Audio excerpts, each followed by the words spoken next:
Viktor Frankl was an Austrian neurologist, psychiatrist, and Holocaust survivor. He was born in Vienna in 1905. Over the course of his life, he became one of the most influential voices in modern psychology and philosophy.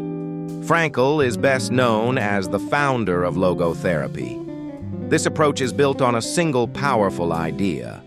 The deepest human drive is not for pleasure and not for power, but for meaning. His life changed forever during World War II.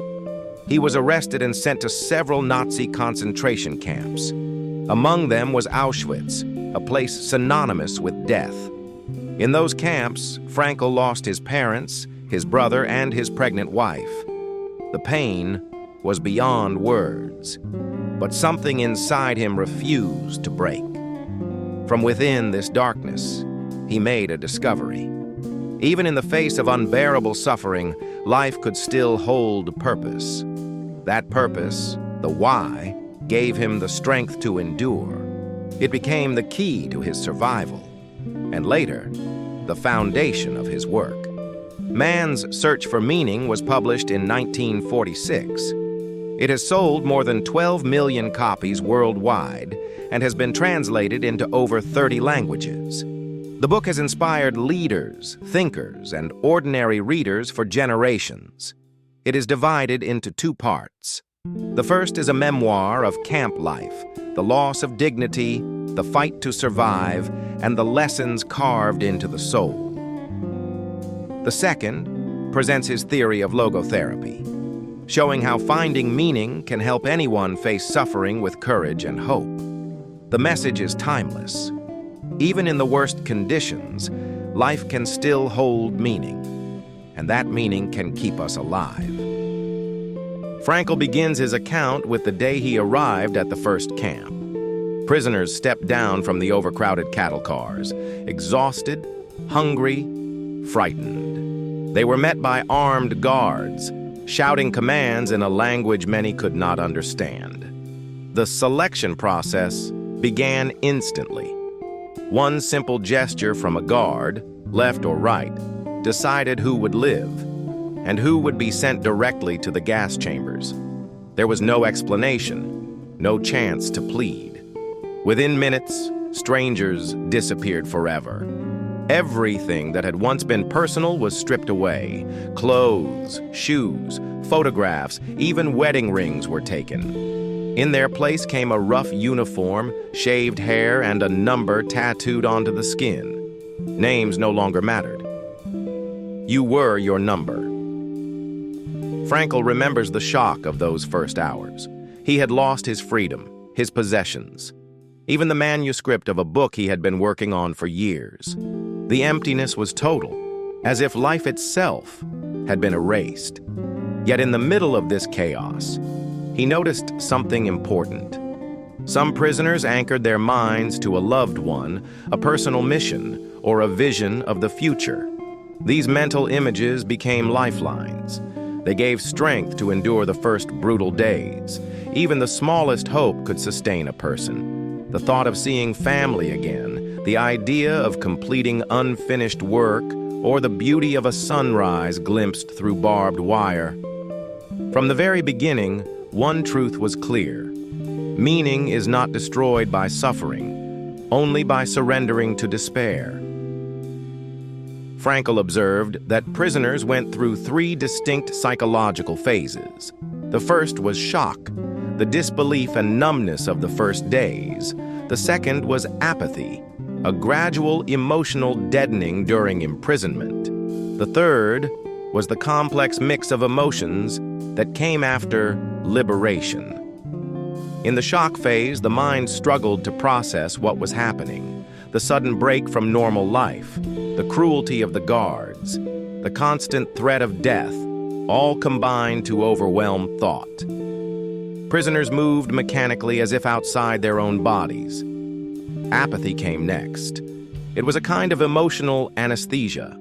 Starvation, exhaustion, and daily humiliation dulled every feeling. Even scenes of violence became ordinary. This numbness was not strength. It was a shield for survival. Yet, even in this stage, moral choice remained possible. Frankl recalls prisoners who, though starving, shared their last piece of bread. Others offered a comforting word or a gesture of kindness to the dying. Such acts proved that even in the harshest conditions, the spirit could remain free. The third phase came with liberation. At first, there was disbelief. Freedom felt unreal. But joy was often mixed with bitterness. Years of degradation could not be erased in a moment. Some felt empty, unable to reconnect with the outside world.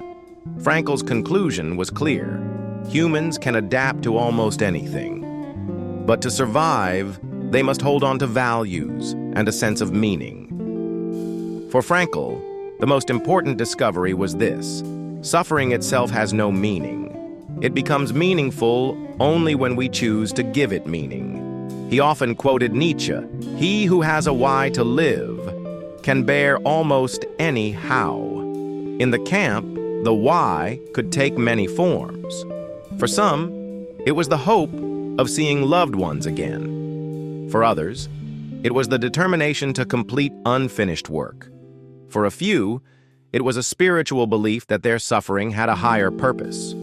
For Frankl, the why was his wife. He did not know if she was alive, but the thought of her gave him strength. He imagined her face, her voice, the warmth of her presence. During long hours of forced labor, he spoke to her silently in his mind. In those moments, love became a source of survival. Frankl noticed a pattern. Prisoners who held on to a clear purpose were far more likely to endure. Those who lost their why quickly fell into despair. Soon after, their physical health would collapse. Hope was not just a feeling. It was a lifeline. It connected a prisoner to the future, even when the present was unbearable. Frankl's lesson was simple, yet profound. We cannot always choose our suffering, but we can choose the meaning we attach to it. And in that choice, we can face almost any hardship with dignity. In the second half of the book, Frankl introduces logotherapy. Unlike Freud's will to pleasure or Adler's will to power, his approach focuses on the will to meaning. He believed this was the primary motivation in every human life. Frankl explains that meaning can be found in three main ways. The first is through creation or achievement, by doing work that matters, creating something valuable, or contributing to the world. The second is through love and deep human connection, by truly caring for another person or experiencing beauty in art, nature, or music. The third is through the attitude we take toward unavoidable suffering, by transforming tragedy into personal growth. The third path is the most difficult, yet the most transformative. If suffering cannot be removed, we can still choose how we respond to it. This inner choice, Frankl argues, is the essence of human freedom. Logotherapy shifts the question. Instead of asking, "What can I expect from life?" we must ask, "What does life expect from me?" This change in perspective moves us from passivity to responsibility. It pushes us to act, to contribute, and to live with intention. For Frankl, meaning is not a luxury, it is a necessity. Without it, people lose direction and hope. With it, they can endure hardship, make sacrifices, and keep moving forward. The will to meaning, he concludes, is the force that enables us to face life's challenges and still say yes to life, in spite of everything. Frankl believed that even in the most extreme suffering, one freedom always remains: the freedom to choose our attitude toward what happens to us. In the camps, he saw two types of prisoners. Some gave up hope and became bitter or apathetic. Others held on to inner dignity and kindness, even while starving. The difference was not in their circumstances. It was in their choices. Frankl writes that we cannot always control our external fate. But we can control our inner response.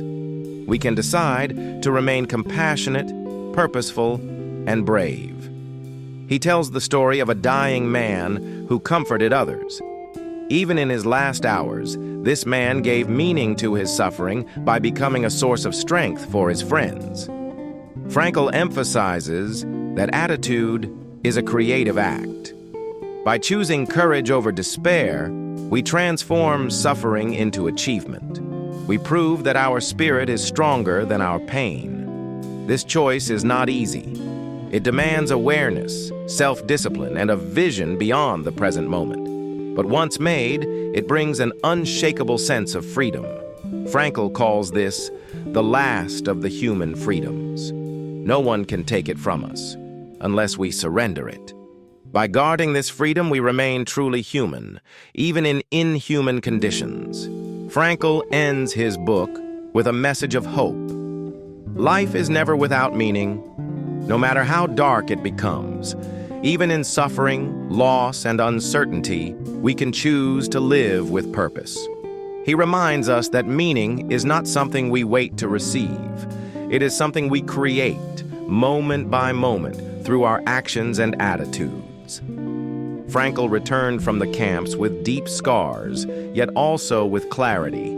He knew that pain is part of life, but despair is optional. By holding on to a personal why, we can survive almost any how. He encourages readers to live as if they were living for the second time, and as if they had acted wrongly the first time. This mindset urges us to take responsibility, to love fully, and to use every day wisely.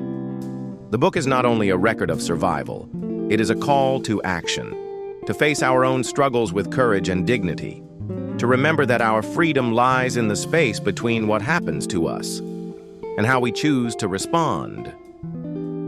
In the end, Frankl's lesson is simple yet profound. Say yes to life in spite of everything. Because in that yes, we discover the strength to endure, the courage to act, and the meaning that makes life worth living.